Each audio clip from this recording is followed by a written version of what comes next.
अपनी आंखों से देखा है तुम लोगों को गुर्राते हुए। जानते हो आप लोगों को गुर्राहट कहां से मिली है? आपके खून में है।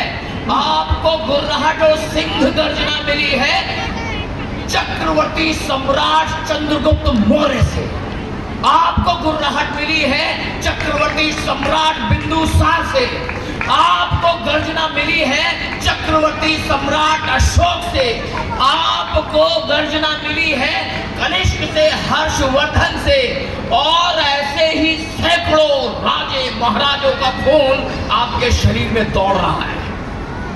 लेकिन ये राजाओं के जो वंशज हैं ये अपना आप को भेड़ समझ रहे हैं, क्योंकि भेड़ों के साथ रहते हैं। भेड़ों के साथ रह करके भेड़ों के जैसी आदतें हो गई हैं। जैसा भेड़ सोचते हैं वैसा सोचना हमने भी शुरू कर दिया है। लेकिन याद रखिएगा, अकल बदली जा सकती है, नस्ल बदली नहीं जा सकती।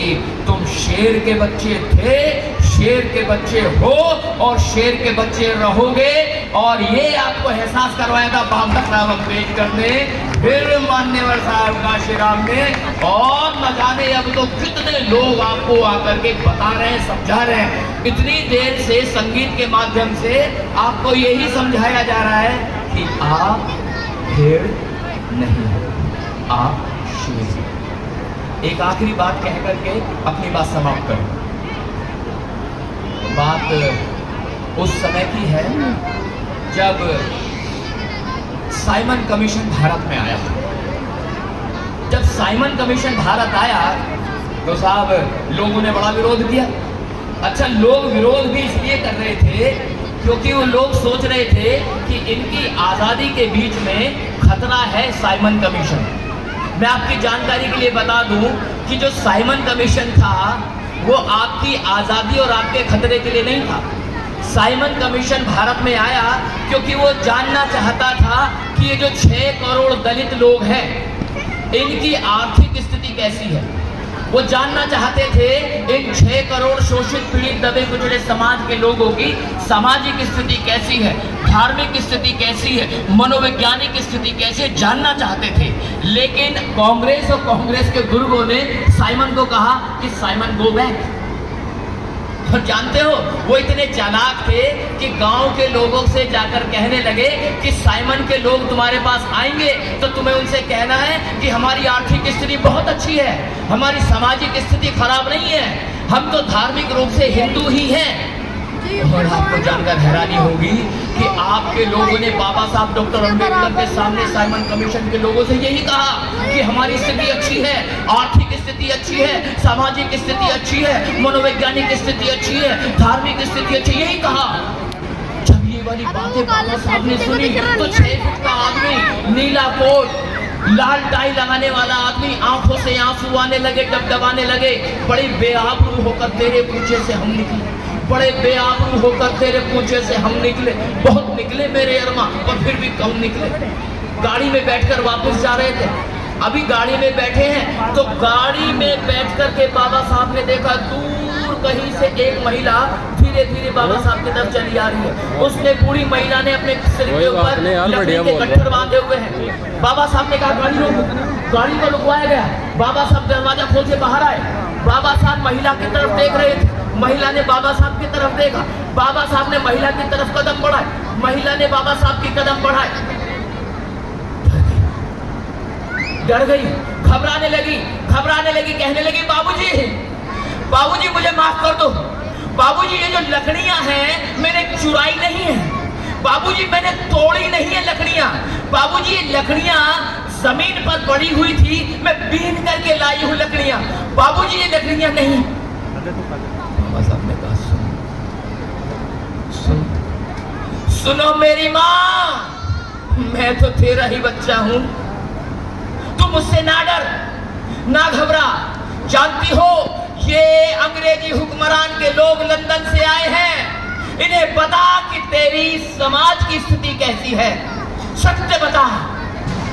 बूढ़ी अम्मा को समझ में आया तो वो बाबा साहब को और अंग्रेजी हुक्मरान के लोगों को, साइमन कमीशन के लोगों को गांव में ले गए।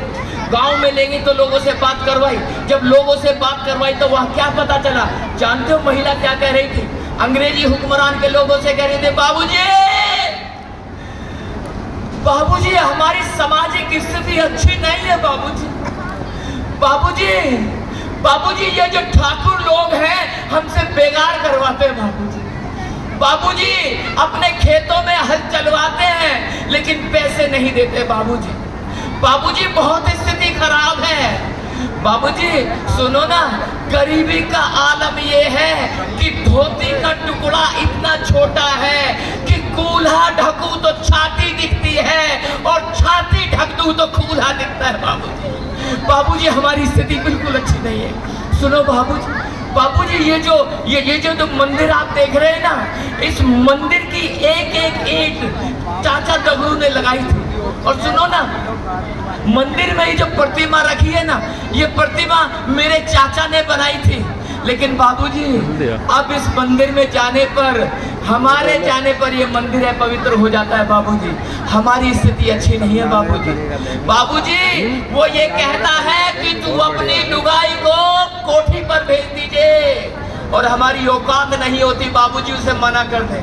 हमारी स्थिति अच्छी नहीं है बाबूजी। बाबूजी हम बहुत विडंबना में जी रहे हैं। तो इन अंग्रेजों को बात समझ में आई, सत्य का पता चला, क्योंकि सत्य तो सत्य होता है, क्योंकि सत्य तो नग्न होता है, सत्य के ऊपर कोई आवरण नहीं होता।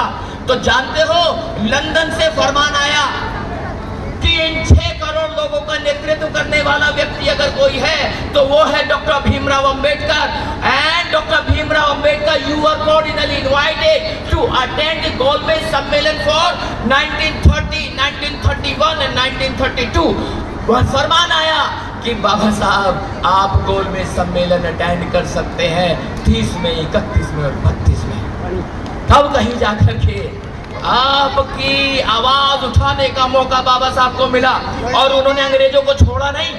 उन्होंने अंग्रेजों से भी कहा कि हमारी स्थिति जैसी हिंदुओं के राजाओं के समय थी, जैसे मुस्लिम राजाओं के समय थी, तुम्हारे साथ भी, तुम्हारे समय में भी तो ऐसी स्थिति है। हमारी स्थिति में परिवर्तन नहीं आया। हमारी संख्या इतनी बड़ी है कि 4 ऑस्ट्रेलिया की जनसंख्या के बराबर हमारी जनसंख्या है। तो आपको हमारे बारे में सोचना पड़ेगा।